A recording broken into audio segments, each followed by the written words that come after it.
आखिर कौन था वह? भूत प्रेत को लेकर हर किसी की अपनी अलग राय होती है। कुछ लोग इन्हें अंधविश्वास मानते हैं तो कुछ का मानना है कि इनका अस्तित्व है। कई पढ़े लिखे लोग भी इस पर विश्वास करते हैं, लेकिन डर या शर्म के कारण इस बारे में खुलकर बात नहीं करते। पर क्या हो जब खुद आपके साथ कुछ ऐसा हो जाए जिसे नकारना मुश्किल हो। यह घटना आज से 15-16 साल पहले की है, जब मैं अपने काम के सिलसिले में एक शहर में रह रहा था। मैंने वहां एक फ्लैट किराए पर लिया था, जो एक सुनसान इलाके में स्थित था। आसपास घने पेड़, जंगली झाड़ियां और खाली जमीनें थीं। नीचे झांकने पर कभी कभी सांप और जंगली जानवर भी दिख जाते थे। मेरा फ्लैट खुला खुला और हवादार था। उसमें एक बड़ा सा हॉल, उससे जुड़ा किचन और एक बाथरूम था। हॉल के पिछले हिस्से में कांच के दरवाजे थे, जिन्हें मैं कम ही खोलता था, क्योंकि कभी कभी बंदर अंदर घुस आते और सारा सामान बिखेर देते। एक दिन मेरे गांव का एक लड़का, जो उसी शहर में किसी दूसरी कंपनी में काम करता था, मुझसे मिलने आया। मैंने उसे रात को रुकने के लिए कहा। उसने पहले मना किया क्योंकि उसे सुबह जल्दी उठकर ड्यूटी पर जाना था, लेकिन मैंने उसे समझाया कि हम अलार्म लगा देंगे। वह मान गया और रात को 11:30 पर हम सो गए। मैं खाट पर सो रहा था और वह जमीन पर चटाई बिछाकर करीब 2 मीटर दूर लेटा था। मैंने हमेशा की तरह हॉल में 0 वॉट का बल्ब जला रखा था।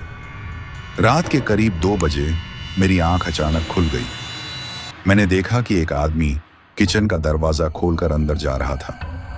मैंने सोचा कि गांव का लड़का उठ गया होगा और बिना ध्यान दिए दोबारा आंखें बंद कर ली।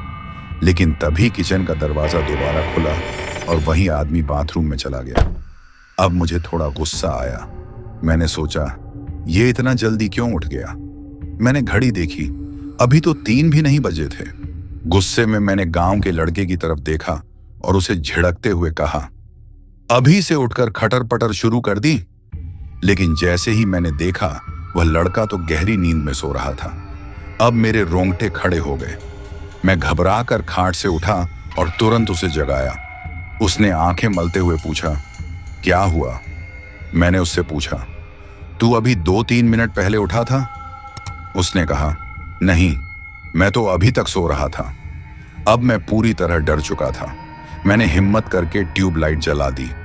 पूरा हॉल रोशनी से भर गया, लेकिन मेरी नजरें कभी बाथरूम के दरवाजे पर तो कभी किचन के दरवाजे पर टिकी थीं। दोनों दरवाजे अब भी बंद थे। मैंने धीरे से जाकर बाथरूम का दरवाजा खोला। अंदर कोई नहीं था। फिर मैंने किचन का दरवाजा खोला और वहां भी बल्ब जलाया। वहां भी कोई नहीं था। अब मैं पूरी तरह से डर चुका था। इस घटना को 1 महीना बीत गया। मैंने इस बारे में किसी से कुछ नहीं कहा, क्योंकि लोग मेरा मजाक उड़ाते। लेकिन फिर कुछ ऐसा हुआ जिसने मेरी सोच बदल दी। एक दिन गांव के 2 लोग मेरे पास रुके। उनमें से एक को विदेश जाना था और दूसरा उसे छोड़ने आया था। मैं उस रात किसी रिश्तेदार से मिलने गया था, इसलिए अपने फ्लैट पर नहीं था। सुबह जब मैं वापस आया तो दोनों लोग पहले से तैयार बैठे थे। उनके चेहरे पर डर साफ झलक रहा था। मैंने पूछा, क्या हुआ?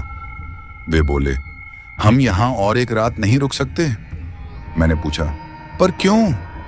तब उनमें से एक ने जो बताया, वह सुनकर मेरी सांसें अटक गईं। उसने कहा, रात को एक आदमी आया। उसने मुझे जगाया और कहा कि कंपनी चलो, मेरा पर्स वहीं छूट गया है। मैं डर गया और अपने दोस्त को भी जगा दिया। हम दोनों ने उसे अपनी आंखों से देखा। वह आदमी देखने में सीधा साधा और शालीन था। फिर हमने देखा कि वह किचन में चला गया और फिर कभी बाहर नहीं आया। उनकी बात सुनकर मैं भी सिहर उठा। मैंने फौरन किचन का दरवाजा खोला, लेकिन वहां कोई नहीं था। लेकिन जब हमने ध्यान से देखा तो कुछ अजीब बात नोटिस की। फ्रिज में रखे टमाटर गायब थे। कुछ बीज और रस जमीन पर गिरा हुआ था। साथ ही किचन में एक अजीब सी गंध फैली हुई थी। अब तो मेरी हिम्मत भी जवाब देने लगी थी। मैं समझ गया कि यह कोई आम घटना नहीं थी। आखिरकार मैंने वह फ्लैट छोड़ दिया और दूसरी बिल्डिंग में शिफ्ट हो गया। पर आज भी कभी कभी यह सवाल मेरे दिमाग में गूंजता है, आखिर कौन था वह